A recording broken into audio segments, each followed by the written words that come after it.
बिस्मिल्लाहिर्रहमानिर्रहीम। अस्सलाम वालेकुम नाज़रीन, आप देख रहे हैं 92.8 विद सादिया अफसार। नाज़रीन, एक तरफ जो पाकिस्तान तहरीक इंसाफ की तरफ से ये फैसला सामने आया कि वो चीफ इलेक्शन कमिश्नर और दीगर जो अराकीन हैं इलेक्शन कमीशन के, उनके खिलाफ सुप्रीम जुडिशल काउंसिल में रेफरेंस दायर करेंगे, वहीं पर आज पंजाब असम्बली में भी चीफ इलेक्शन कमिश्नर और तमाम अराकीन से मुस्ताफ़ी होने का मुतालबा किया गया। उनके खिलाफ एक करारदाद जो है वो मंजूर की गई। पंजाब में यके बाद दीगरे जिस तरीके से पाकिस्तान तहरीक इंसाफ और उनके इत्तेहादियों को कामयाबियां हासिल हुई हैं सियासी मैदान में, पार्लिमानी महाज पे, जहां पर वजीर आला उनका अपना आ गया, स्पीकर उनका अपना आ गया और अब आज डिप्टी स्पीकर भी वासिक अब्बासी ने भी हलफ उठा लिया है। इन तीन कामयाबियों के बाद पाकिस्तान तहरीक इंसाफ और उनकी इत्तेहादी जमातें वहां पर खुद को मजबूत महसूस कर रही हैं और यही वजह है कि साबिक वजीर आजम इमरान खान जो हैं वो लाहौर का दौरा कर रहे हैं, वहां पर मुलाकातें कर रहे हैं।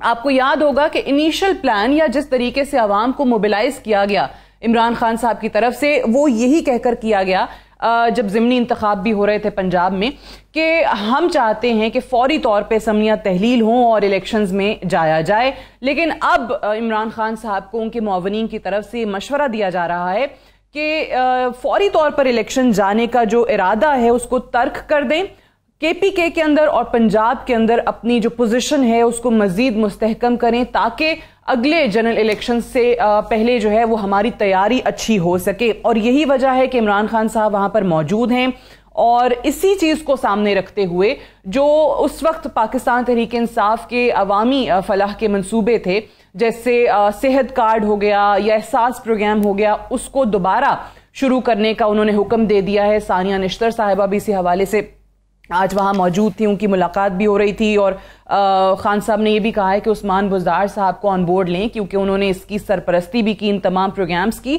सो इसलिए इसको कंटिन्यू रखा जाए। तो ये जो एकदम एक्शन प्लान जो है ये चेंज हुआ है पीटीआई का, इसकी क्या वजह है? क्योंकि आज ही साबिक स्पीकर कौमी असम्बली जो है असद कैसर, उन्होंने ये भी ऐलान कर दिया है कि जो नेशनल असम्बली में 11 एमएनएस के इस्तीफे मंजूर किए थे कल इलेक्शन कमीशन की तरफ से, उन पर ज़िमनी इंतखाब की डेट भी सामने आ जाएगी। 2 तो रिजर्व सीट्स हैं, उनको अगर निकाल दिया जाए तो बाकी 9 हल्के हैं। वो ये कहते हैं कि हम मैदान खाली नहीं छोड़ेंगे, इन ज़िमनी इंतखाब में हम हिस्सा लेंगे। दूसरी तरफ अगर हम देखें पीडीएम का जो मंसूबा है कि पंजाब में पीटीआई को कामयाबी तो हासिल हो गई, लेकिन अब पंजाब में किस तरीके से पीटीआई को कमजोर करना है और अपनी सियासी साख को बहाल करना है। मंगल और बुध के रोज पीडीएम के जो इजलास हैं जिसमें नवाज शरीफ साहब जो हैं वो क़यादत करेंगे, उसमें वफाकी वज़रा को भी बुला लिया गया है। फिर इस तरह की खबरें सामने आ रही हैं कि चौधरी शुजात, जो कि पीएमएल-क्यू ने तो उनको सदारत से फारिग कर दिया, लेकिन पीडीएम चाहती है कि उनको किसी तरीके से ऑन बोर्ड रखते हुए उनके सलाह मशवरे से जो 10 अराकीन हैं पंजाब में, उनको कैसे डीनोटिफाई कराया जा सकता है और जरूरत पड़ी तो गवर्नर राज के हवाले से क्या मंसूबा बंदी की जा सकती है।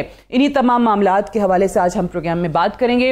हमें बिलाल कियानी साहब ज्वाइन कर रहे हैं, सीनियर रहनुमा पाकिस्तान मुस्लिम लीग नवाज के। बहुत शुक्रिया कियानी साहब आपका। कंवर दिलशाद साहब हमारे साथ मौजूद हैं, former secretary election commission of Pakistan, आपका भी बेहद शुक्रिया। और थोड़ी देर में सदाकत अली अब्बासी साहब हमारे साथ इस्लामाबाद स्टूडियो में मौजूद होंगे पीटीआई की तरफ से। कंवर दिलशाद साहब, I want to start with you. ये फरमाइए कि ये जो आज चीफ इलेक्शन कमिश्नर के हवाले से एक तो उनके खिलाफ करारदाद मंजूर हो गई, उनसे मुस्ताफ़ी होने का मुतालबा है, अरकान से मुस्ताफ़ी होने का मुतालबा है, फिर पीटीआई का सुप्रीम जुडिशल काउंसिल में उनके खिलाफ जाने का जो फैसला है, आप इसको किस तरीके से देख रहे हैं? जो वजह बताई जा रही है कि वो पीडीएम रहनुमाओं से उन्होंने मुलाकातें की हैं और उसको बुनियाद बनाते हुए उनके खिलाफ ये रेफरेंस जो है वो लाया जा रहा है, आपको लगता है कि ये ठोस बुनियाद है? देखिए जी, ये तमाम सियासी मामलात हैं। सबसे पहली बात यह है कि जो सूबाई असम्बली में जो इलेक्शन कमीशन और चीफ इलेक्शन कमीशन के खिलाफ जो करारदाद मंजूर हुई है या पेश की गई है, ये गैर कानूनी है। सबसे पहली बात यह है कि उनको एहसास होना चाहिए था स्पीकर साहब को भी, और मुझे बड़ा अफसोस हुआ चौधरी परवेज लाई साहब, पाकिस्तान के जहांदीदा सियासतदान है, सीनियर तरीन सियासतदान है, तमाम पाकिस्तान की सियासी जमातें इज्जत करती हैं। उन्होंने इसको रोकना चाहिए था, मना करना चाहिए था कि जनाब वो एक इदारा है जिसके सरबराह का एक स्टेटस जो है वो सुप्रीम कोर्ट ऑफ पाकिस्तान के जज के बराबर है। तो क्या आप सुप्रीम कोर्ट ऑफ पाकिस्तान के किसी जज के खिलाफ किसी करारदाद पेश कर सकते हैं किसी सूबाई असम्बली में या वफाकी असम्बली में, नहीं पेश कर सकते। लेकिन बहरहाल उन्होंने कर दी, अपनी हमाकत दिखाई, उन्होंने अपनी दिखा दी है, उसकी कोई कानूनी हैसियत नहीं है। और इलेक्शन के उनको ये भी मालूम होना चाहिए कि किसी इदारे के सरबराह जिसका स्टेटस सुप्रीम कोर्ट के जज के बराबर हो, उसके बारे में आइन की आर्टिकल 63(1)G में मुकम्मल जमानत दी गई है कि उनके आप तस्दीक करेंगे, तजरीर करेंगे, उनके खिलाफ एक्शन हो सकता है।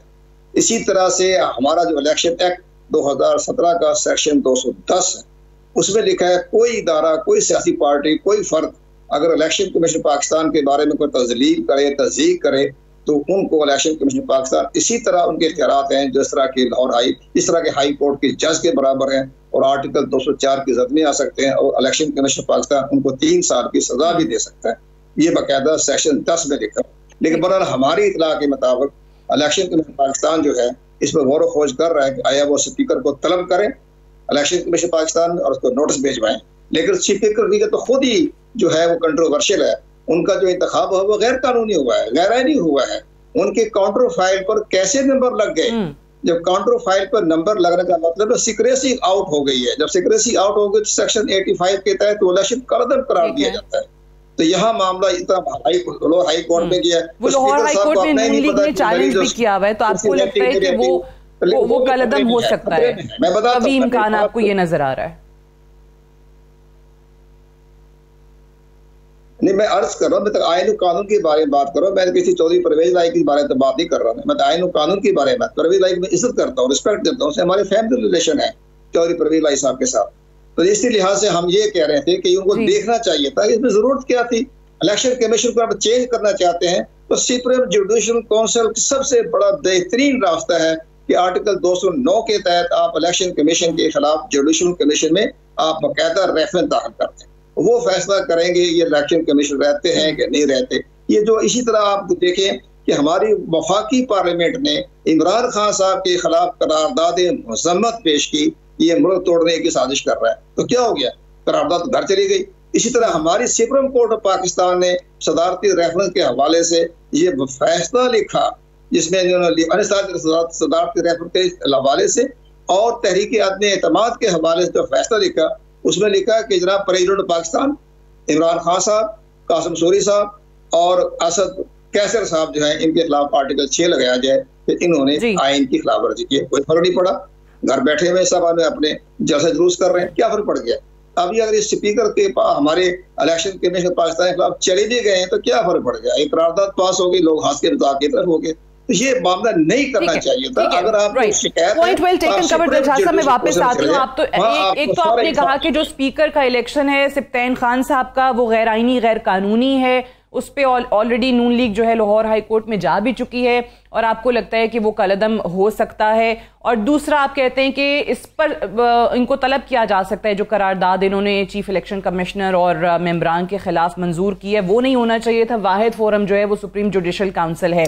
बिलाल कियानी साहब, मुझे बताइए कि अब आप लोगों का ये तमाम मामला देखते हुए और आज जो खबरें आ रही हैं, जैसे खुद इमरान खान साहब लाहौर में मौजूद हैं, फौरी तौर पर उनको इलेक्शन में ना जाने के मशवरे दिए जा रहे हैं। यही वजह है वो चाहते हैं कि इन 2 सूबों में जहां उनकी हुकूमत है वहां मजबूत कर लिया जाए खुद को किसी तरीके से आम इंतखाबात से पहले। आप लोगों की क्या स्ट्रैटेजी है? जो हम खबरें सुन रहे हैं गवर्नर राज के लिए या उन 10 अराकीन को डी नोटिफाई कैसे कराया जाए, उस पर आप लोगों की कोई टीम जो है वो काम कर रही है, लॉयर्स मुशावरत जो है वो कर रहे हैं, क्या ये खबरें दुरुस्त हैं? रहीम, एक तो सादिया साहिबा बहुत शुक्रिया जी अपनी शो में दावत देने का। देखिए, मैं कमर दिलशाद साहब की मैं बातें सुन रहा था और मैं काफ़ी हद तक जो वो बातें कर रहे थे उसकी तायद करूंगा। एक तो जो रवैया रहा है पीटीआई का, सारे ही हमारे जो इदारे हैं जो भी कॉन्स्टिट्यूशनल बाहर कॉन्स्टिट्यूशन जो आपकी दीगर पोजीशंस हैं और इदारे हैं, उन सब के साथ जो रवैया है वो इसी तरह ही हम देखते आए हैं, पहले कंटेनर में फिर हुकूमत में और अब इसी तरह। और ये जो इलेक्शन कमिश्नर की भी ये तस्दीक कर रहे हैं उसकी असल वजह चीफ इलेक्शन कमिश्नर की असल दर्द जो है उनको एक तो ये है कि ये फॉरेन फंडिंग केस का इनको डर है कि ये हकीकत जो अब आपने देखा ये मेरे हाथ में साइमन क्लार्क साहब की फाइनेंशियल टाइम्स की स्टोरी है, जो आप सब ने देखी है, पिछले 2 दिन पहले मेरे ख्याल से गालिबन कल या परसों निकली थी।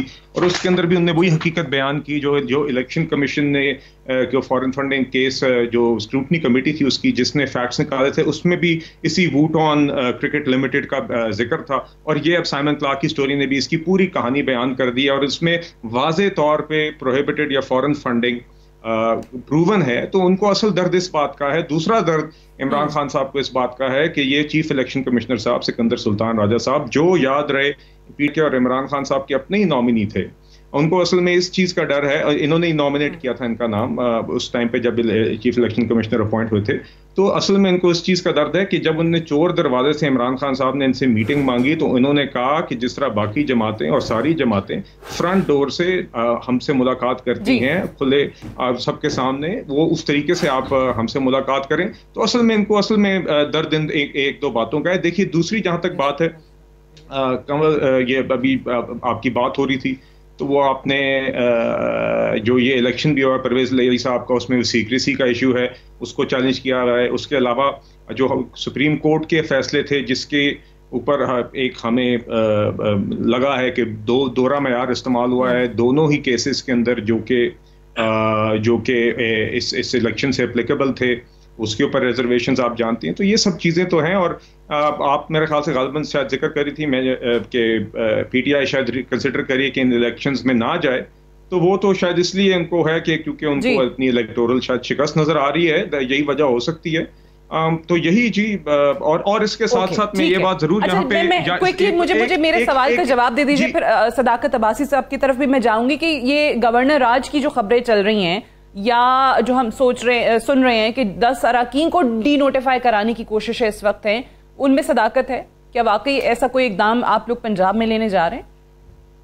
जी, मेरे इल्म में गवर्नर राज के हवाले से कोई बात नहीं है। बाकी अगर कोई किसी अराकीन को डी नोटिफाई करने की बात होगी तो वो जो भी according to the constitution and the law जो ऑप्शंस, पॉलिटिकल ऑप्शंस हैं, कॉन्स्टिट्यूशनल ऑप्शंस अवेलेबल हैं, वो तो पीएमएलएन और जो कोalition है वो सारी अवेल करेगी जी।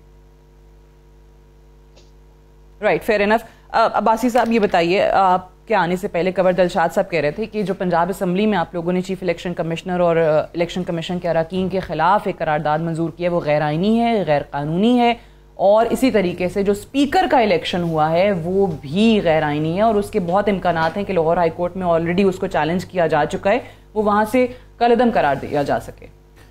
सर साहब बहुत शुक्रिया। लाहौर हाई कोर्ट में जो आएगा, जो फैसला होगा, तो वो तो बात की बात है। इलेक्शन कमीशन जो है, जो एक पाकिस्तान की सबसे बड़ी पॉलिटिकल पार्टी है, जिसके पास सबसे ज़्यादा एमएनएज़ हैं, सबसे ज़्यादा एमपीएज़ हैं, सबसे ज़्यादा सेनेटर्स हैं, सबसे ज़्यादा इलेक्टेड नाज़िम और काउंसलर्स हैं, उस पॉलिटिकल पार्टी ये समझती है कि बहुत ही अनफेयर, जानिबदार इलेक्शन कमीशन है। मैं आपको 4-5 मिसालें देता हूँ। हमारा नोटिफिकेशन डी नोटिफाई होते हैं, हमारे लोग 5 लोगों को नोटिफाई करने में वो पूरा कोशिश करते हैं कि ना हो, हमें कोर्ट से कराना पड़ता है। डस्का का इलेक्शन में वो 20 हल्के मांगते हैं, 20 पोलिंग स्टेशन मांगते हैं रीपोल के लिए, वो सारा दे देते हैं। अभी हमारा पीपी 7 का इलेक्शन है, 49 वोट्स, 69,000 वोटें पड़ी हैं, 49 वोट्स का मार्जिन है, और इलेक्शन कमिश्नर साहब जो है वो हमारी रिकाउंटिंग हमें नहीं देते। इसके अलावा आप गिनते जाएं, ये जो आपका था ममनुआ फंडिंग, तीनों पॉलिटिकल पार्टीज का करना था, सिर्फ हमारा कर रहे हैं। यानी कि आप ये देखें, आपका 8 साल से पड़ा हुआ है ना ईवीएम हमने कोशिश की, उन्होंने रोक दी। बैन अवी जो आपके ओवरसीज पाकिस्तानीज का वोट रजिस्टर करना था, उसको उन्होंने हटा दिया। ये एक पूरी एक सीरीज है हमारे पास। क्या जरिया है? एक तो ये है कि हम जुडिशल कमीशन में जाएं, मैं ये कह रहा हूं कि supreme judicial council is the only forum. तमाम जो पार्लियामेंट हैं जहां अवाम है और अवामी नुमाइंदे हैं, वो बिल्कुल अपना हक इस्तेमाल करेंगे। ये जो बंद कमरों में इससे पहले होता रहा है वो अब नहीं होगा। आप गवर्नर राज लगा के देखें, आप कुछ और करके देखें, अवाम पाकिस्तान ने तहैया कर लिया है। ये जो इम्पोर्टेड हुकूमत है, जिन्होंने तकरीबन 120 दिनों में सब कुछ ही डुबो दिया। रुपया फ्री फॉल पे, महंगाई इस वक्त 38% महंगाई है। यानी ये कहना आप और मेरे लिए बड़ा आसान है टीवी पे बैठ के। वो लोग जो बेचारे गुजारा जिनका नहीं हो रहा था, उनका क्या होगा? पीपल्स पार्टी और नून लीग जो है महंगाई कम करने के लिए आए थे, डॉलर को रोकने के लिए आए थे। 6% की तरक्की की इशारा थी, आज वो 2% पे होगी। आपका 10.5% से आपकी लार्ज स्केल मैन्युफैक्चरिंग ग्रो कर रही थी, आप रोजगार मिल रहे थे, वो आप बिल्कुल धड़ाम से गिर गई है। हर रोज खबर आती है कि बड़ी बड़ी जो इंडस्ट्रीज हैं वो बंद हो रही हैं। तो ये जो लोगों का इस वक्त गुस्सा है, एक जिस तरीके से हुकूमत खत्म की, एक जिस तरीके से उन्होंने पूरी कोशिश की कि लोगों को खरीदें और बंद कमरों में फैसले करने की कोशिश की, तो ये जितना जितना ये गलतियां करेंगे और डूबेंगे। आज आप सिर्फ इनसे पूछें कि आप 120 दिनों में कोई मुझे गवर्नेंस की, वो तो आज कोई सामने खुद प्रेस कॉन्फ्रेंस में एतराफ किया है, स्टॉक मार्केट डूबा है, बारिशों से पूरा मुल्क डूबा हुआ है और ये कहीं नजर नहीं आ रहे। अच्छा, ये जाके बैठ के कहके लगा रहे हैं। मेरा सवाल तो सुन लेना, अभी मैं उस पे आती हूँ। आपकी बात बिल्कुल दुरुस्त है। मिफ्ता इस्माइल साहब ने आज खुद कहा है, माना है प्रेस कॉन्फ्रेंस के अंदर कि महंगाई है, बट ये जो चीफ इलेक्शन कमिश्नर का मामला है, ये रेफरेंस आप कब दायर कर रहे हैं? क्योंकि वाहिद फोरम वही है अगर आपने ये कार्रवाई करनी है, और कल जब आपका फैसला आया कि ये रेफरेंस उनके खिलाफ दायर करेंगे, उसके बाद ही खबर आ गई कि जी खुद शाह महमूद कुरैशी जो हैं वो 1 घंटे की मुलाकात करके आए हैं चीफ इलेक्शन कमिश्नर से। तो वो कह रहे हैं सबसे ज्यादा मुलाकातें तो आप लोग करते आए हैं, पीडीएम पे इल्जाम क्यों लगा रहे हैं? देखिए, ये जैसे मैं सुन रहा था, कंवर दिलशाद साहब कह रहे थे कि ये जो चीफ इलेक्शन कमिश्नर, ये सुप्रीम कोर्ट के जज हैं, उनके बराबर का रुतबा है, तो उनके बराबर का इनका कंडक्ट भी होना चाहिए। एक आपको पता है ऑपोजिशन जो है वो इमरान खान के बारे में बेचारी बोलती रही कि इमरान खान कोई करप्ट है और नवाज शरीफ और जरदारी की तरह के हैं, लेकिन आज 4.5 महीने हो गए, एक कोई करप्शन का केस कोई नहीं डाल सके। अब उनकी ये उम्मीद है किसी तरह इलेक्शन कमिश्नर जो उनके साथ हैं उनको यूज करके तो वो पीटीआई के खिलाफ कोई फैसला दिलवाएं। इस सारे प्रोसेस में जब उनके पास ये मामला ज़ेरे समाअत था तो वो पीडीएम के लोगों से जो मिले और इस केस पे मिले, ये बिल्कुल मिसकंडक्ट है। तो हमारा ख्याल मुलाकात हुई, देखिए शाह महमूद की मुलाकात का मेरे नॉलेज में तो नहीं है। अच्छा। लेकिन वो जो पीडीएम तो कहते हैं ना, उन्होंने तो ओपन उनकी मुलाकात हुई है। कंवर दिलशाद साहब, जो फॉरेन फंडिंग वाली बात है, एक तो इन्होंने मुलाकात का कहा ना कि जी उनसे पीडीएम से मुलाकातें करते फिर रहे हैं वो, जब एक पेंडिंग केस है एक पार्टी कैसे जाके मीटिंग कर सकती है इलेक्शन कमीशन के अरकान से या खुद चीफ इलेक्शन कमिश्नर से। फिर आपका एक और बयान जिसको मैं ऐड करना चाह रही थी, आपने कहा कि पीटीआई का ये मुतालबा दुरुस्त नहीं है कि बाकी जमातों की फॉरेन फंडिंग का फैसला भी उन्हीं के साथ सुनाया जाए, और आपने फिर ये भी कहा कि बाकी हुक्मरान इत्तेहाद का ये मुतालबा भी दुरुस्त नहीं है कि पीटीआई की फॉरेन फंडिंग का फैसला फौरी सुनाया जाए। ऐसा ही है? ये दुरुस्त है। मैंने ये दोनों पॉइंट मैंने पेश किया है कि ये सरकारी इत्तेहादी जो जमातें जो मिलने गई थी, ये भी नापसंदीदगी से देखा जाएगा जब एक खुद इलेक्शन कमीशन पाकिस्तान चंद रोज में फैसला करने वाला है। ये अगस्त के पहले हफ्ते में फैसला आ जाएगा, तो हुक्मरान जमात को इस तरह के मुतालबा करना ज़ेब नहीं देता, दुरुस्त नहीं है ये। लेकिन बाद में लेकर अपोजिशन का फर्क बनता है। तो ये आपकी कंफर्म खबर है, आप कह रहे हैं कि अगस्त के पहले हफ्ते में पीटीआई की फॉरेन फंडिंग का फैसला आ जाएगा? बाहर आई ये तकरीबन जो है ये अगस्त के पहले हफ्ते में, तो बाकायदा मुमकिन है 2-4 दिन के बाद ही आ जाए। मैं तो वैसे एहतियातन पहला हफ्ता कह दिया, लेकिन मसला तैयार है, मामला बिल्कुल चंद रोज में आने वाला है। लेकिन एक बड़ी अहम बात ठीक है कि अगर इलेक्शन कमीशन से आपको तमाम सियासी जमातों को इतराज़ात होते हैं, कोई बात, ये हमेशा रहा है। पाकिस्तान के इलेक्शन कमीशन बना था 56 में, तो 56 से लेकर 2022 तक जितने भी चीफ इलेक्शन कमीशन आते रहे, तनकीद होती रही है, बहुत अपना तनकीद हुई है, लेकिन बहरहाल कोई माइंड नहीं करना चाहिए, अपने इस्लाह कर ले। अब ये जाए सुप्रीम जुडिशल काउंसिल में, वहां जाके अपना सबूत पेश कर दें। अगर सुप्रीम जुडिशल काउंसिल के बाद रिकॉर्ड पेश होने के बाद साबित हो जाए कि इनका कंडक्ट ठीक नहीं है, तो खुद ही फैसला कर लेंगे। लेकिन एक जो बड़ी बात मैं ये बताना चाहता था कि जो बाकी दोस्त कहते हैं कि इकट्ठा करें, और इकट्ठा करने में ये अदालतों के फैसले भी ऐसे नहीं होते। या तो एकदम 2014 में जब अकबर बाबर ने दरखास्त पेश की, ये भी 2014 में पेश कर देते तो फिर इकट्ठी हो जाती। वो जाके हुई है 2017-18 में। फरक हबीब ने, बकर फैसल चौधरी साहब ने भी और जहांगीर तरीन साहब ने मिलकर जो सारे, मुझे पता है सारा मामला का, उन्होंने इलेक्शन कमीशन पाकिस्तान भिजवाया। वो भिजवाया 2017 के एंड में, नवंबर 2017 में। तो वो फैसला बाद में आएगा, इनका फैसला पहले आ जाएगा। उस पर बाकायदा स्कूटनी कमेटी पे काम हो रहा है। ये 2 या 3 महीने के अंदर अंदर वही फैसला आ जाएगा। तो तमाम सियासी जमातों की स्कूटनी जो है गौर खोज कर रही है, ये भी सुप्रीम कोर्ट ऑफ पाकिस्तान का हुक्म है। तो ये सारे मामले तो टर्न बाई टर्न ही होते हैं, फैसला आने दें, आपकी रास्ता खुला पड़ा है। अगर इलेक्शन कमीशन पाकिस्तान के फैसले से आप मुतमईन नहीं है तो सेक्शन 214 मुकम्मल तौर पर आपको जमानत देता है कि आप सुप्रीम कोर्ट ऑफ पाकिस्तान चले जाएं, तो सुप्रीम कोर्ट ऑफ पाकिस्तान फैसला करेगा, फाइनल फैसला होगा। तो इसमें कोई घबराने वाली बात नहीं है। लेकिन बदकिस्मती से ये हो रहा है, इमरान खान के इर्द गिर्द जितने दोस्त बैठे वो डराते धमकाते रहते हैं, किस तरह आप नाअहल हो जाएंगे, आप डिस्क्वालीफाई हो जाएंगे। हालांकि कोई डिस्क्वालीफाई नहीं होता, कोई सियासी जमात इलेक्शन कमीशन डिस्क्वालीफाई नहीं करता, ये सुप्रीम कोर्ट पाकिस्तान करेगी। आप कह रहे हैं उनको डराया ज्यादा जा रहा है। अब्बासी साहब आपसे एक और सवाल भी करना चाह रहे हैं, लेकिन अगर अब्बासी साहब सवाल अगर मुझे ना एक ब्रेक के लिए भी कहा जा रहा है, फरमाइए। मैं सिर्फ इनसे ये पूछता हूँ कि क्या मुल्क आज जो एक बहरान का शिकार है, अगर जब सुप्रीम कोर्ट ने बुलाया था इलेक्शन कमीशन को कि आप इलेक्शन करवा दें और वो 90 दिन में फ्री एंड फेयर इलेक्शन कराना उनकी पाबंद थे, तो उन्होंने 8 महीनों का टाइम दिया, मुल्क को बहरान का शिकार किया। ये क्योंकि उनको पता था कि उनकी पार्टी को इलेक्शन नहीं कर। एक और बात, जब यूसुफ रजा गिलानी के इलेक्शन में जब वो उनके बेटों से वीडियो पकड़ी गई तो कोई नोटिस नहीं लिया गया।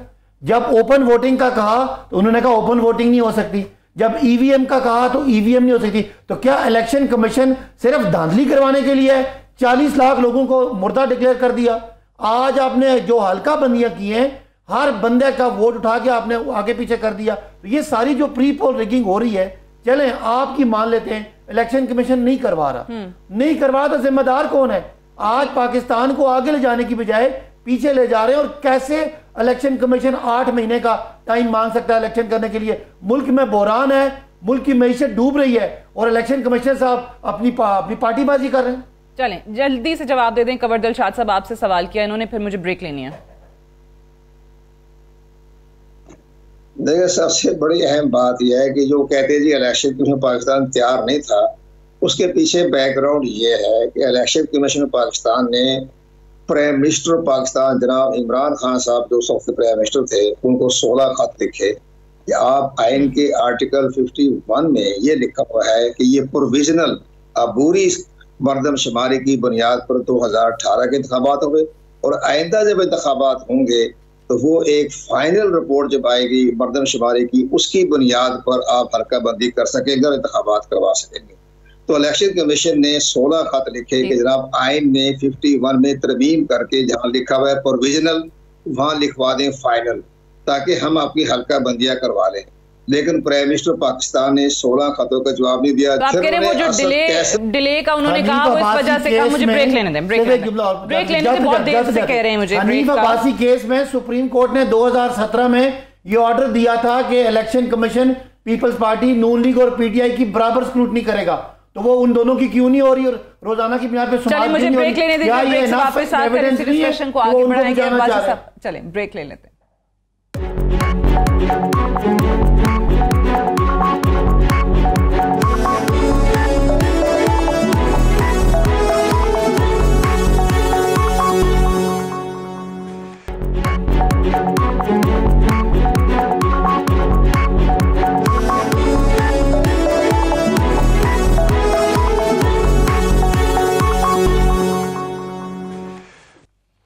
वेलकम बैक प्रोग्राम में एक बार फिर से खुशामदीद। ब्रेक पे जाने से पहले कंवर दिलशाद साहब हमारे पास मौजूद थे और हमें कह रहे थे कि उनकी इत्तला ये है कि अगस्त के पहले हफ्ते में ही पाकिस्तान तहरीक इंसाफ की ममनुआ फॉरेन फंडिंग के हवाले से फैसला कोई आ जाएगा और साथ उन्होंने ये मशवरा भी दिया कि इसमें घबराने की ज़रूरत नहीं है। अगर ये फैसला पाकिस्तान तहरीक इंसाफ के खिलाफ भी आता है तो सेक्शन 214 के तहत उनको ये हक हासिल है कि उस फैसले के खिलाफ सुप्रीम कोर्ट ऑफ पाकिस्तान में अपील कर सकते हैं और 2-3 महीने बाद पाकिस्तान पीपल्स पार्टी और पाकिस्तान मुस्लिम नवाज के भी फैसले इसी तरीके से इलेक्शन कमीशन की तरफ से आ सकते हैं।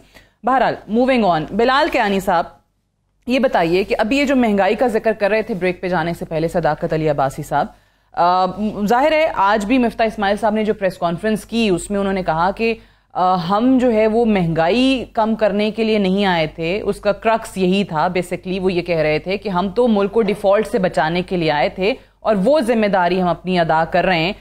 हमारी इत्तलात यही है कि एक मीटिंग में मिफ्ता इस्माइल साहब पे नवाज शरीफ साहब खूब गरजे बरसे भी कि क्यों इतनी ज़्यादा महंगाई हो गई है, क्यों कीमतें बढ़ाई जा रही हैं।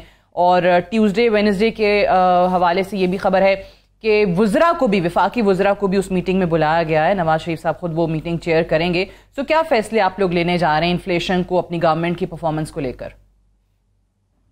जी साजिया साहिबा, देखिए, एक तो मिफ्ता इस्माइल साहब ने ये मैं साथ था, ये तो नहीं कहा कि इन्फ्लेशन हम ये इन्फ्लेशन कम करने नहीं आए। उन्होंने ये जरूर कहा क्योंकि पहली तरजीह डिफॉल्ट को अवर्ट करना थी। इन्फ्लेशन, महंगाई कम करना, ज़रूरी अशिया की कीमतें कम करना, पाकिस्तानी अवाम की जेब पे बोझ हल्का करना, उनकी क़ुव्वत ख़रीद में इजाफा करना हमारे वज़ीर आज़म की भी, हमारी हुकूमत की भी और वज़ीर ख़जाना की भी हमेशा तरजीह होती है। मगर बदकिस्मती से हालात वो ऐसे हैं, और वो यही बता रहे थे कि मेरे हाथ इस वक्त बंधे हुए हैं इस वजह से कि ये लोग, इमरान खान साहब, PTI की हुकूमत जानबूझ के हमारी मईशत को आग लगा के गई है। IMF प्रोग्राम को एक ऐसे वक्त में खुद सस्पेंड करके गई है जिस टाइम पे हमारे रिजर्व्स लो हो गए थे, हमारे मुल्क में डॉलर्स की किल्लत होने वाली थी, हम डिफॉल्ट होने वाले थे, और इस वजह से हमें आके IMF प्रोग्राम में जाना पड़ा। जो इन्होंने मुल्क के पिछले 4 सालों में 4 रिकॉर्ड खसारे बनाए, और चौथे साल में तो हद ही कर दी, अपने बजट से 1600 अरब ज्यादा खसारा दिखाया। इसको हमें कंट्रोल करना पड़ा, ये इमरजेंसी में हमें मेजर लेने पड़े, क्योंकि अगर हम ना करते तो मैं डिफॉल्ट की तरह नाजरीन को ये जरूर हालात बताना चाहूंगा कि आप श्रीलंका को भी देख लें, जहां पे आज आप गाड़ी लगाते हैं तो 10वें दिन आपको पेट्रोल की बारी मिलती है, और फिर भी आप टैंकी भर नहीं सकते। 2-2 दिन खवातीन और बुजुर्ग सिर्फ कुकिंग गैस के लिए कतारों में लगते हैं, दवाइयां इंपोर्ट नहीं हो रही। तो इस तरह की हालात, खाने की अशिया की किल्लत हो रही है। इस तरह के हालात की तरफ धकेला इमरान खान साहब की सियासत की वजह से, खुद मुल्क को धकेला।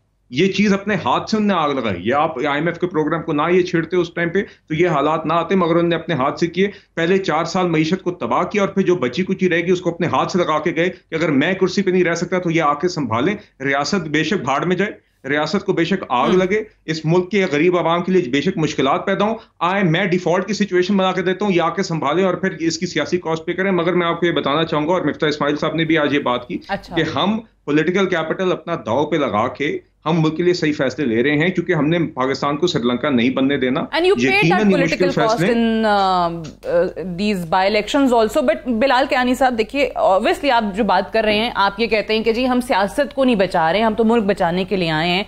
But at the same time ये भी आवाम को एक नैरेटिव पाकिस्तान तहरीक इंसाफ दे रही है, बनाने की कोशिश कर रही है कि यू वॉलंटियर्ड ना, आप लोगों ने तो खुद हुकूमत रजाकाराना तौर पे चाहिए कि मुल्क की हालात आप आगे बेहतर कर देंगे। देखिए ये अच्छा, चलिए मैं तो ऐसे उनसे सवाल कर, मतलब जी बिलाल कियानी साहब की बात मुकम्मल नहीं। अब्बासी साहब, आपने पूरा मजमून सुनाया, अब माजरत के साथ अब जरा बारी का इंतजार कर लें, ये रिवायत तोड़ दें जरा PTI वाले, जी इजाजत दीजिए।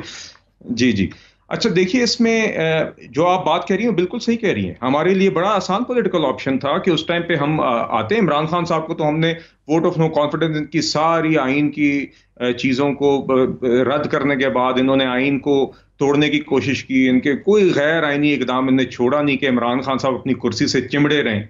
मगर जब वो नाकाम हुए इसमें, तो हमारे लिए उस टाइम पे बड़ा आसान था कि हम हफ्ते 2 हफ्ते के अंदर आके 1-2 रिफॉर्म्स करके, जो हमारे नैब लॉस के हवाले से, इलेक्शन लॉस के हवाले से करके हम घर चले जाते और केयर टेकर को ये मामला संभालने देते। मगर हम ये समझते हैं कि जिस नहज पे मईशत को और हमारे मुल्क को ये ले गए थे, ये केयर टेकर के संभालने वाले मामलात नहीं थे। ये गैर जिम्मेदाराना रवैया होता है। हमारी जमात जो है वो इस मुल्क की मदर जमात है, और ये हमें पता था कि एक लेजिटिमेटली इलेक्टेड गवर्नमेंट, और खासतौर पर इस तरह की गवर्नमेंट जिसमें कोalition इतने सारे पार्टनर्स थे, उनकी बायन थी, इस तरह की ही गवर्नमेंट इस वक्त आके इन मामलात को संभाल सकती थी। ये हमारी इलेक्टोरल कि कब इलेक्शन होंगे और कौन सी जमात अब है, ये मामलात उससे थोड़े बड़े हैं। और इस चीज़ का हमारी जमात को, नवाज शरीफ साहब को, शहबाज शरीफ साहब को इस चीज का एहसास था, इसलिए हमने एक और चीज भी, ऑब्वियसली जिस तरह स्टाफ लेवल एग्रीमेंट होने के बावजूद IMF की तरफ से वो डिस्पर्सल नहीं आ रहा, हमारी जो पहली किस्त हमें मिलनी थी, फिर आर्मी चीफ को भी इंटरवीन करना पड़ा कि इस मामले में वो अपना किरदार अदा कर सकें। फिर अभी जो रिसेंट, जिसका हम आगाज में भी मैं जिक्र कर रही थी, कि ये जो खबर आई है कि इमरान खान साहब का भी एक्शन प्लान जो है वो तब्दील हो गया है, फौरी तौर पे असम्बलियां तहलील नहीं करने जा रहे हैं। ये भी खबरें हैं कि शायद रियासती इदारों का और सियासतदानों का, सियासी जमातों का इस चीज़ पर इत्तफाक हुआ है कि जब तक IMF से हमें पहली किस्त नहीं मिल जाती, ये थोड़े हालात हमारे बेहतर या नॉर्मल की तरफ एटलीस्ट जाना नहीं शुरू हो जाते, तब तक ये मुतालबा जो है इलेक्शंस का, उसको रोक दिया जाए। फौरी तौर पर इलेक्शंस इस तरीके से नहीं हो सकते। तो आप बिलाल कियानी साहब, आपको भी लगता है कि यही वजह बन रही है कि वो भी कह रहे हैं कि ठीक है पंजाब और KP के हम संभालते हैं, आप विफाक चलाएं, कुछ आसार हैं कि ये किस्त आ जाएगी इस तरीके से और पॉलिटिकल स्टेबिलिटी होना शुरू हो जाएगी? देखिए, मैं तो पीटीआई की बारे में बात नहीं कर सकता। मैं आपको सिर्फ अपनी जमात और ये जो कोalition गवर्नमेंट है इसके हवाले से ये बता सकता हूँ कि आपने देखा चंद दिन पहले पीडीएम का एक इजलास हुआ, उसमें मौलाना फजल रहमान साहब थे, मरियम नवाज साहबा थी, दीगर लीडरान थे जिन्हें वर्चुअली ज्वाइन किया। नवाज शरीफ साहब उस मीटिंग में मौजूद थे, दीगर लोग मौजूद थे। उसके बाद एक प्रेस कॉन्फ्रेंस हुई और वाज़ेह तौर पर पीडीएम ने और उस कोalition गवर्नमेंट के बिहाफ पे वहाँ पे ये बात की गई कि हम इंशाल्लाह अपनी टर्म कंप्लीट करेंगे, जो हमारी जिम्मेदारियां पूरी अदा करेंगे। जहां तक आपने बात की IMF की, वेरी क्विकली देखिए, IMF के साथ एक स्टाफ लेवल एग्रीमेंट हो गई है, उसके बाद एक प्रोसेस होती है। 3rd वीक ऑफ अगस्त के अंदर उनकी बोर्ड मीटिंग एक्सपेक्टेड है। ये नॉर्मल प्रोसीजर है। उस बोर्ड मीटिंग में बोर्ड अप्रूवल होगा और उसके इंशाल्लाह within a week of that we expect एक डिसबर्सल हो जाएगा। तो ये रूटीन है, इसमें कोई ऐसा डिले नहीं है। ठीक है। अच्छा, आखिर में मैं जरा दो बातें वेरी अगर आप मुझे इसी पे चले मुकम्मल कर लें। जी फरमाइए। जी एक सदाकत नवाज़ी साहब ने बात की थी इलेक्शंस के हवाले से कि इलेक्शन ये नहीं करवा रहे थे, तो मैं बस एक लाइन में ये जवाब जरूर देना चाहूंगा कि इमरान खान साहब अगर चाहते तो जब ये वोट ऑफ नो कॉन्फिडेंस की प्रोसेस, और हमने बहुत देर से पीडीएम ने और कोalition ने अनाउंस किया था कि हम वोट ऑफ नो कॉन्फिडेंस ला रहे हैं, तो ये बाकी में अगर इलेक्शन चाहते तो उनके पास इस टाइम इख्तियार था vote of no confidence motion file होने से पहले। दूसरा मैं ये जरूर कहना चाहूंगा कि देखिए, और कल इमरान खान साहब ने एक बात की है कि आरिफ नकवी साहब ने थोड़ी सी मनी लॉन्ड्रिंग की है तो क्या हुआ। अब आप अंदाजा लगाएं, एक तरफ जिस शख्स को वो चोर और डाकू कहते थे उसको वजीर आला लगाते हैं, आज वजीर आला को, जिस वजीर आला को चोर, जिस शख्स को चोर डाकू कहते थे उसको वजीर आला पंजाब लगाया। फिर आज वो मौसूफ लाहौर गए इमरान खान साहब, वजीर आला को उसकी कुर्सी से हटा के unfortunately such people have always been so inevitable for all our political parties. मैं जरा थोड़ी सी सीरियस बात करूं, जी फरमाइए, बजाय कि पंजाब के उसको क्या कह रहे थे और ये जरदारी साहब का पेट फाड़ रहे थे और आज उसको गले लगा लें, ये बातें ऐसी लोग सुनना नहीं चाहते कि आपने उनका पेट फाड़ना था, घसीटना था। नहीं सर, हम तो खराब थे ना, आज आप उनको गले लगा के घसीट रहे हैं। ये बातें छोड़े, हम नहीं करते, दूध के धुले हम नहीं करते, छोड़े, हम छोड़। इन्होंने कहा कि मईशत डूब रही थी, तो ये कहते हैं कि हम ये सुने कि कितनी ग्रोथ थी 6%, अब कितनी ग्रोथ है 3%। तो इंपोर्टेड हुकूमत आने से ग्रोथ 6% से 3% हुई। ये बेहतरी है कि बुरा है? डॉलर कितना था जब अदम एतमाद आई 178, आज कितने का है 250 का। 178 बुरा था, 250 बुरा है। महंगाई कितनी थी जो आपकी नेसेसिटीज ऑफ लाइफ रोजमर्रा अशिया की 13%, आज कितनी है 38%। जालमो, ये बेहतर है या वो बेहतर था? हमें जब हुकूमत मिली तो एक्सपोर्ट कितना था 24 अरब डॉलर, और पूरे 5 साल 24 अरब डॉलर ही रहा। अब हमारा कितना है 32 अरब। ये हमने बुरा किया है। रेमिटेंसेस कितने थे 17-18 अरब, अब कितने हैं 31 अरब। रिजर्व कितने थे अदम एतमाद से पहले 17 अरब, अब कितने 9 अरब। अजीब आप बातें कर रहे हैं। हमारी दीजिएगा मुझे 10% बताएं फिर हमारा एग्रीकल्चर सुने, पहले तो लोगों को समझने दें। एग्रीकल्चर की 4 फसलें हमारी बंपर क्रॉप थी। हम हर पंजाब और केपीके के आदमी को 10 लाख का हेल्थ कार्ड दे रहे थे। हमारे एहसास के प्रोग्राम भी चल रहे थे। हम लोगों को जो आप 2000 दे रहे हैं, हम 14,000 रुपया भी दे रहे थे एहसास प्रोग्राम में। हम बुरे हो गए और एकदम से हम बारूदी सुरंगे बचा रहे थे और आपको पागल कुत्ते ने काटा कि आप उन पर टकरे मार रहे थे। अच्छा, मेरी बात किसने कहा? मुझे बताएं नहीं, मुझे ये बताएं, ये मईशत को ठीक करने आए थे आप, मुझे बताएं, एक लेमैन पाकिस्तान, मईशत की क्या चीज ठीक हुई है? बिजली महंगी, गैस महंगी, आटा महंगा, चीनी महंगी, यानी पेट्रोल और डीजल महंगा। उस वक्त 2 रुपए का बढ़ता था।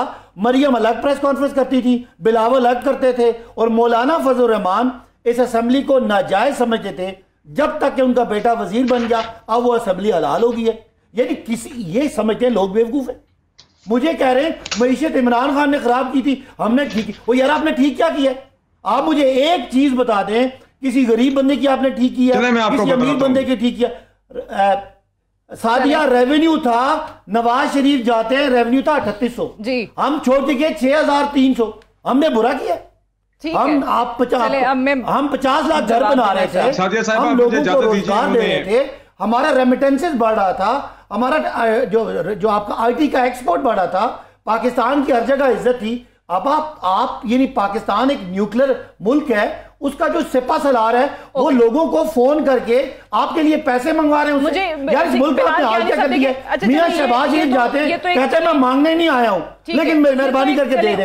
यार पाकिस्तान को आपने अपने ये 1200 अरब डॉलर रुपया जो आपका था करप्शन का, उसको बचाने के लिए पूरे मुल्क को आपने जलील करके रख दिया। ऊपर से आप सीना तान के बैठे। इमरान खान ने कोई बारूदी सुरंगें बिठाई थी और हम बड़े आए रियासत बचाने वाले। आप पैसा बचा रहे हैं जो आप रद्द भी कर सकते हैं ऑब्वियसली जो आप करेंगे, लेकिन मेरा सवाल ये है कि आपकी अपनी जमात के लोग जो हैं, मियां जावेद लतीफ जिस तरीके से उन्होंने कहा है, वो कहते हैं कि जी गलती हो गई हमसे कि हमने ये हुकूमत ली, हमें वही काम करना चाहिए था जो हम election vote of no confidence से पहले कह रहे थे कि इनको बाहर निकालते ही फौरी इलेक्शंस में जाना चाहिए। हमने तो असेंबली तोड़ दी नहीं संभल रहे, हमने तो असेंबली तोड़ दी। हौसला कर लें, हौसला कर लें, हौसला कर लें।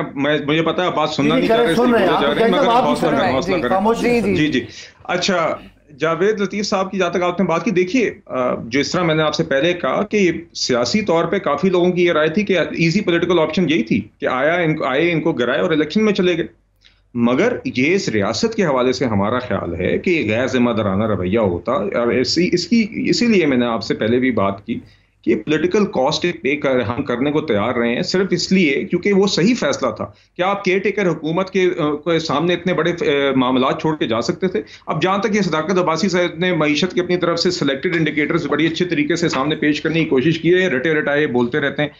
तो ये बताइए कि जिस हुकूमत ने 4 सालों के अंदर 60 लाख लोगों को अनएम्प्लॉय कर दिया हो, उनकी नौकरियां चली गई हों, क्या वो अच्छी परफॉर्मेंस होती है? क्या वो अब्बासी साहब आप हौसला करें, अब्बासी साहब मेरे भाई मेरा भी बड़ा दिल किया था आपकी बात में कूदने का। आप ये थोड़ा हौसला करें, या पहले भी कुछ शोज में कर चुके हैं, फिर आप शो के बाद कहते हैं कि भाई ये मुझे करना पड़ता है, इसलिए मेरी गुजारिश है अभी थोड़ा हौसला कर ले। मैं आपके साथ शो के बाद फिर ये सारी बहस करूंगा, मुझे मेरा टाइम ना।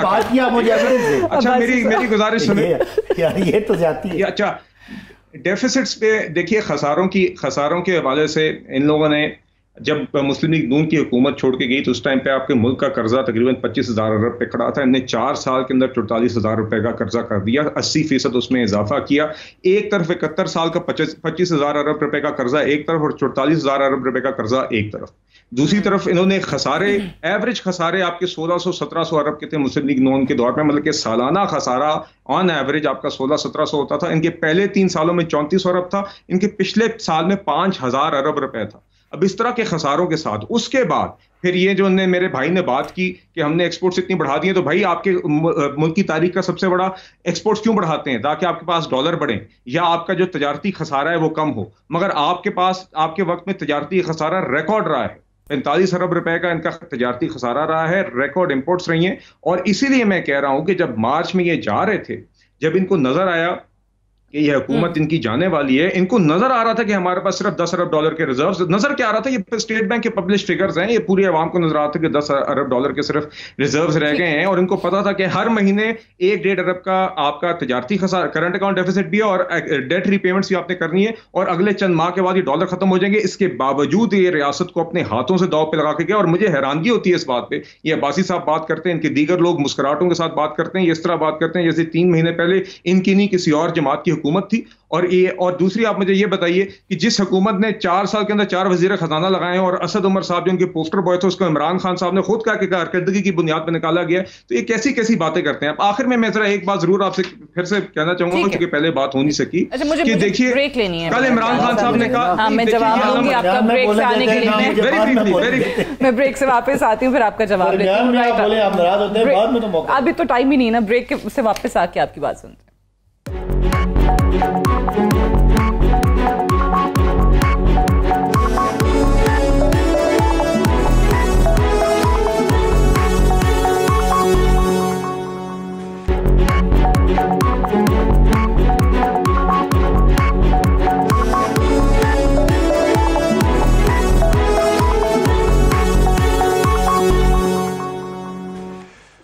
Welcome back. प्रोग्राम में एक बार फिर से खुशामदीद। ब्रेक पे जाने से पहले बिलाल कियानी साहब ने बड़ी तफसील से अब्बासी साहब आपको बताया कि इकॉनमी की क्या हालत थी। आप जवाब भी देना चाह रहे थे, बिल्कुल जवाब दीजिए, लेकिन मुझे बताएं कि ये जो आपका प्लान था फौरी तौर पे असम्बलियां डिसॉल्व करके इलेक्शन में जाने का, ये क्यों तब्दील हुआ है? ये जो बार बार इमरान खान को मशवरे दिए जा रहे हैं कि खामोश होकर बैठ जाएं, KPK को भी चलने दें, इसी तरीके से पंजाब को भी चलने दें, और आज यही वजह है कि वो लाहौर में मौजूद भी हैं, मुलाकातें भी कर रहे हैं, वेलफेयर प्रोग्राम्स भी आपके रिवाइव कर रहे हैं, क्या चेंज क्या हुआ? कोई प्रोग्राम चेंज नहीं हुआ। हमने तो असेंबली तोड़ दी थी, जो दोबारा बाद में कोर्ट ने वापस की, नेशनल असेंबली।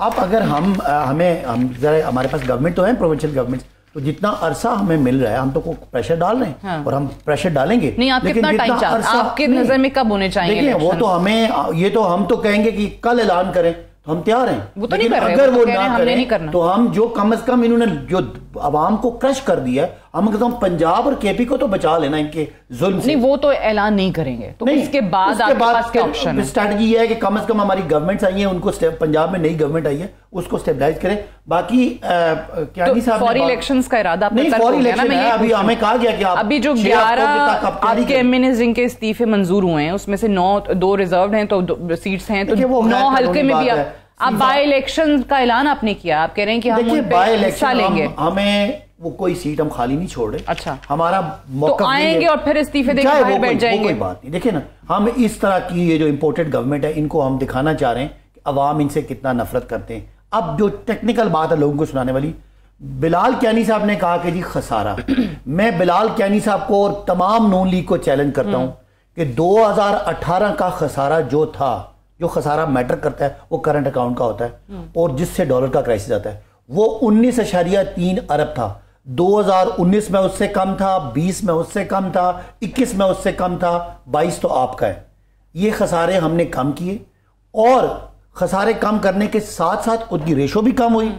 और ये PTI का पहले सालों में सबसे बड़ी मुश्किल जो महंगाई की आई, वो ये खसारा ही कम करना था। तो ये बात बिल्कुल ये गलत कह रहे हैं कि जी इन्होंने कुछ अच्छा किया। अब दूसरी बात ये कि मैं दोबारा से इनका सवाल करता हूं कि अगर आपने 120 दिन गुजारे हैं, तो मुझे बताएं, यही IMF था, यही पाकिस्तान था, यही इमरान खान थे, लोगों को हेल्थ कार्ड भी मिल रहे थे, लोगों को एहसास के पैसे भी मिल रहे थे, लोगों को पेट्रोल भी सस्ता मिल रहा था, बिजली भी सस्ती मिल रही थी। अच्छा, हमने जुल्म क्या किया?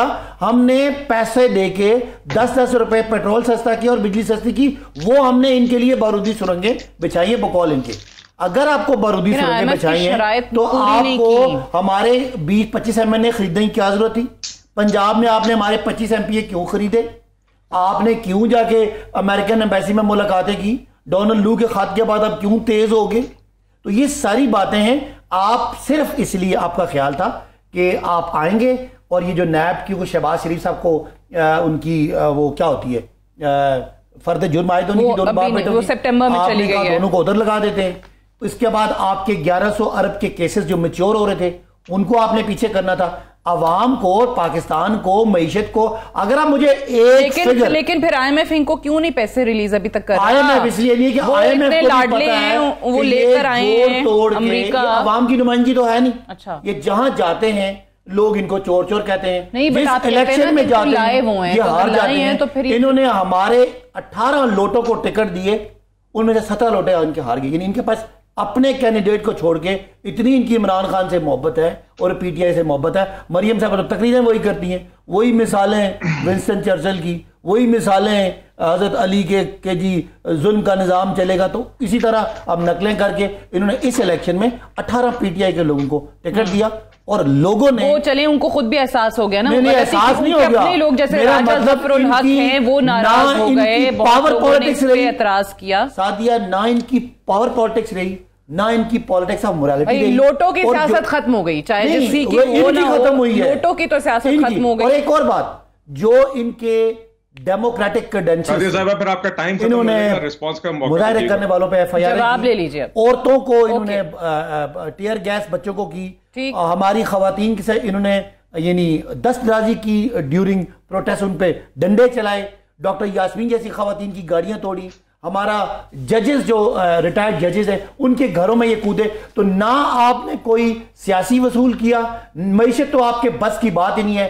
आपने गवर्नेंस में भी, चलिए मुझे जवाब देने में टाइम थोड़ा रह जाए, बिलाल कियानी साहब जवाब देना चाहते हैं। आज ये क्या आज ये चाहते हैं ये दोबारा से एंटी एस्टैब्लिशमेंट बयानियां रखें। अब ये कहेंगे शहबाज गलत है, नवाज शरीफ ठीक है, अब किसी ने नहीं मानना। सारे के सारों ने इस मुल्क को डुबोया है, सैलाब में भी और मईशत में भी। बिलाल कियानी साहब जी, अब्बासी साहब देख लें कोई वो 5 और बातें जो 3 दफा घुमानी हो, आप पहले सोच लें, मगर फिर मैं अपनी जवाब दे देता हूँ। अच्छा मेरी अर्ज सुनिए, ये कमाल है अब्बासी साहब के हर शो में कंसिस्टेंसी, इस मामले में कंसिस्टेंसी। जी जवाब मैं अपनी मर्जी से दूंगा अब्बासी साहब, आपके सवालों का जवाब नहीं दूंगा, आप बेफिक्र हैं। मगर देखिए उसको बार-बार चेंज नहीं करना पड़ता, एक ही बात। हौसला कर लें, मेरी गुजारिश है, कोशिश कर लें, पानी पी लें, मेरी गुजारिश है। अच्छा अब देखिए मेरी बात असल में ये है कि इमरान खान साहब जो हैं, जो मुल्क के हालात सुन ले अब्बासी साहब, गुजारिश है, मुझे पता है आपके हल्के में भी आप वो पीपी का इलेक्शन हारे हैं, होता है। देखिए मेरी अर्ज सुनिए, इमरान खान साहब बनते थे अलम बरदार, और उनकी सारी सियासत जो है वो नफरत की सियासत रही। उनकी सियासत, अच्छा उनकी सियासत का महवर भी नवाज शरीफ रहे हैं, क्योंकि उनकी सियासत नवाज शरीफ की, पीएमएलएन की नफरत के अलावा है और क्या, कुछ भी नहीं है। उनकी तो सारी सियासत ही इस नफरत के ऊपर है। उनकी सियासत में अभी भी वो तकरीर के अंदर कोई गवर्नेंस की या इसकी तो बात नहीं करते कि 4 साल में क्या कर देगी, क्या अभी भी वो नवाज शरीफ और पीएमएलएन की बात करते हैं। तो जब वो और ये सारा चोर डाकू का बयान है, वो सबने 4 साल में देख लिया कि क्या हकीकत हुई, कोर्ट में किस तरह ने विक्टिमाइज किया, शहजाद अकबर साहब आज कहाँ पे हैं, नजर नहीं आते, ये सब कुछ मुल्क में देख लिया। मगर इनकी अपनी हकीकत देखिए कि आरिफ नकवी साहब जो एक कॉन्विक्ट हैं, उनको अब ये डिफेंड करें, क्योंकि ये साइमन क्लार्क की खबर आई है जिसके बाद इमरान खान साहब कल कहते हैं कि उन्होंने थोड़ी सी मनी लॉन्ड्रिंग की तो क्या हो गया। तो इनका अपना रवैया, ये बड़े मॉरल हाई ग्राउंड की बात करते हैं, फिर ये कहते हैं थोड़ी, तो इसी तरह इनके लिए तो थोड़ा सा तोशा खाना भी हो जाए तो क्या बात है, थोड़ी सी घड़ियां भी मैं सरकारी खजाने से जो गिफ्ट हों इस तरह चोरी कर लूं तो क्या बात है, एक अंगूठी भी चोरी कर लूं रियल एस्टेट के मामले में तो क्या बात है, मैं मालम जब्बा में भी थोड़ी सी करप्शन कर लूं तो थोड़ी सी तो क्या बात है, बीआरटी में मैं थोड़ी सी चोरी कर लूं तो क्या बात है, दवाई में थोड़ी सी चोरी कर लूं तो क्या बात है, बिजली का थोड़ा सा स्कैंडल हो जाए तो क्या बात है। तो इनका रवैया मुस्तकिल यही रहा है और अभी भी इनकी सियासत इसी चीज पे ही चल रही है। एक अमरीकी साजिश का इनका बयानिया था, वो दफन हो गया। अब भी ये कोशिश करें मगर अब ये इससे निकल नहीं सकेंगे। फॉरेन फंडिंग केस का जिस तरह कमल दिलशाद साहब कह रहे थे कि अगले दिनों में मुझे उम्मीद है कि उसका अगर वो सही फरमा रहे हैं, फैसला आ जाए तो खुशाइंद बात होगी। अच्छा। असल में इनको सारा दर्द और गुस्सा इसी बात का है कि इनके सारे जो राज हैं, जो मॉरल हाई ग्राउंड है लेने की कोशिश करते हैं, इनकी सारी ये चोरियां, चकारियां, दो नंबरियां दायर कर भी देते हैं तो भी ये फैसला तो आ ही जाएगा। इसका ये मतलब थोड़ी है कि चीफ इलेक्शन कमिश्नर जो हैं वो जब तक सुप्रीम जुडिशियल काउंसिल जी बिल्कुल मगर ये तो कोशिश करते रहेंगे। जी बस ये अपना गुस्सा निकाल रहे हैं जी। वो तो इंशाल्लाह मुझे उम्मीद है कि आइन के मुताबिक अपना एक वो कोर्स लेगा एक्शन। हमें उम्मीद है कि इस मामले में इंसाफ होगा। केस नहीं है, ये ममनुआ फंडिंग का केस है, पहली बात नंबर 1। नंबर 2, भागते क्यों इस केस से? मालूमात नहीं देते रहे, बार-बार भागते क्यों रहे इमरान खान साहब? आप इसको चोरी कह रहे हैं। वो अगर तोशा खाना से नवाज शरीफ गाड़ियां ले जाएं और BMWs ले जाएं, चले वो unfortunately I have run out of time, I have to wind up here. बहुत बहुत शुक्रिया सदाकत अली अब्बासी साहब, बिलाल कियानी साहब, thank you very much for joining us. खुदा हाफिज।